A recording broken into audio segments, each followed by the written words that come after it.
Someone is good to you, genuinely good. They show up, they're consistent, they care. And instead of feeling grateful, you feel uneasy. You start noticing their flaws more. You pull back, you create distance. And when they finally give you space, you feel relieved and then deeply lonely. If that cycle sounds familiar, you are not cold. You are not incapable of love. Something much more specific is happening inside you, and today we're going to talk about what it actually is.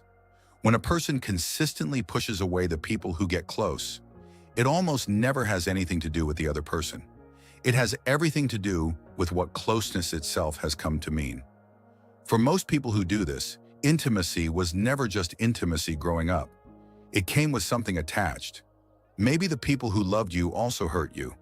Maybe closeness was followed by abandonment.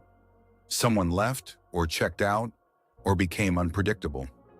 Maybe love in your home felt conditional, like it could be taken away if you weren't careful enough. Your brain is extraordinarily good at learning patterns. And if the pattern it learned was that getting close to someone means eventually getting hurt, then closeness itself becomes the threat. Not the person, closeness. So your nervous system does what it was trained to do. The moment someone gets past a certain point, the moment they start to really matter, an alarm goes off, and you start, almost unconsciously, creating distance. A cold response here, picking a fight there, disappearing for a few days, suddenly finding reasons why this person isn't right for you. It feels like clarity, like you're finally seeing them clearly. But what you're actually seeing is your own fear, projected outward. Psychologists call this an avoidant attachment pattern. It develops when emotional closeness in early life felt unsafe or unreliable. And it doesn't stay in romantic relationships. It shows up with friends, with family, sometimes even with therapists or mentors, anyone who starts to feel too important. The impact on your life is quiet but heavy. On the surface, you might look independent, self-sufficient, like someone who doesn't need much. But underneath, there is often a loneliness that doesn't make sense. Because you keep creating it yourself. You want connection, genuinely.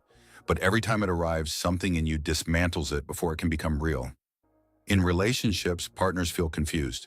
They feel like they did something wrong. Like the closer they try to get, the further you move. Eventually, many of them stop trying. And when they do, part of you feels vindicated. See, they left, just like I expected. Without realizing you orchestrated the very outcome you feared. In friendships, it shows up as never quite letting people in all the way. Keeping things surface level. Being the person who's fun to be around, but hard to really know. And feeling, despite being surrounded by people, quietly unseen. This cycle doesn't break on its own, but it does break. Here is where to start. First, learn to recognize the pull. When you feel the urge to create distance, to go cold, to pick a fight with someone who has done nothing wrong, pause before you act on it. Just notice it. Ask yourself, is something actually wrong here? Or does this person just matter too much and that's scaring me? That moment of noticing is not small. It is the first place where change becomes possible. Second, practice staying one moment longer than is comfortable. You don't have to fix everything at once. You don't have to become someone who is fully open overnight.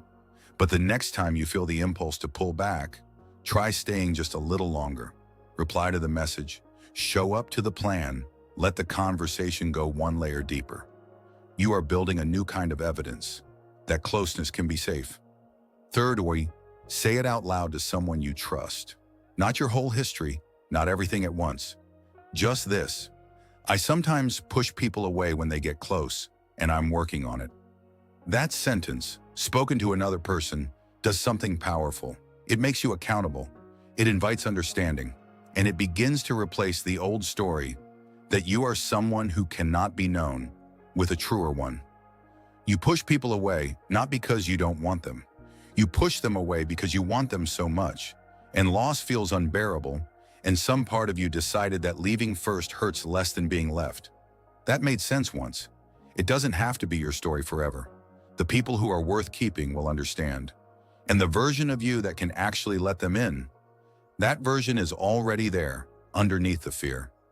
Tell me in the comments, do you recognize this pattern in yourself, and when did you first notice it? And if this video helped you feel a little less alone in this, like it and subscribe. There's a lot more coming.